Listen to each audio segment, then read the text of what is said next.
गाडी निकली बोलणं करून द्या लोकांच्या सर मागच्या वेळी त्यांनी पुन्हा फटाफट ऍक्सिडेंट केला इथं एक माणूस मारून टाकला पुन्हा इथं जवळ रेग्युलर त्यांच्या परवानगी प्रत्येकाचे परवाने वगैरे चेक करायचे उद्यापासून वाहतुकीच्या बाबतीत एकदम स्ट्रिक्ट धोरण आम्ही जुना मलकापूर रस्ता शेतात जायला आम्हाला डायरेक्ट अंगावर टेम्पर येतात त्याच्यानंतर आणि सूर्योदयाच्या आत तो वाहतूक करू शकत नाही असं आपल्याकडे नियम आहे बेला तहसीलदारांना पत्र द्या ज्या गाड्या असतात सगळ्या बंद केल्या पाहिजे आणि रात्री बेरात्री अपघात होता तुम्हाला शोधावं लागतं ना कोण मेला तो यायला सांगायला तयार नाही त्यांनी माणुसकी ठेवली पाहिजे जागेवर थांबला पाहिजे एवढं झाला अपघात झालाय ना मग थांबला पाहिजे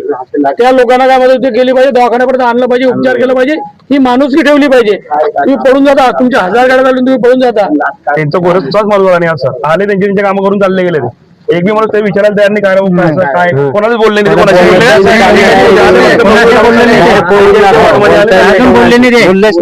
नाही तुम्ही आता काय FIR दाखल करा ते आम्हाला सांगा उद्या आम्ही मुक्ताईनगर बंद करून राहील नाही आमचा होईल 304 म्हणजे नाही असं होतं बंदच करून मुक्त आहे ना उद्या बंद ठेवू आंदोलन मोठा प्राणांतिक अपघाताचा मोडून रेग्युलर चालतो त्यांच्याकडे 2 गाड्या आपण डिटेन करून ठेवलेल्या आहेत त्या संशयित आहेत आणि संशयित पण ताब्यात येतात आता यायचं पेशंट बोरी न्यायचं आहे इथून 160 किलोमीटर आणि रात्रीला दहन देणार त्यांचं मन कुठं असेल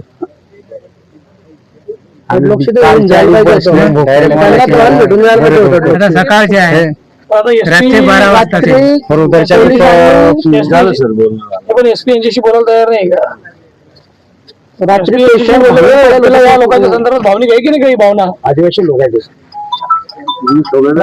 संध्याकाळी 3 वाजता फ्रीजमध्ये बॉडी ठेवली 11:30च्या बॉड्या बाहेर पडल्या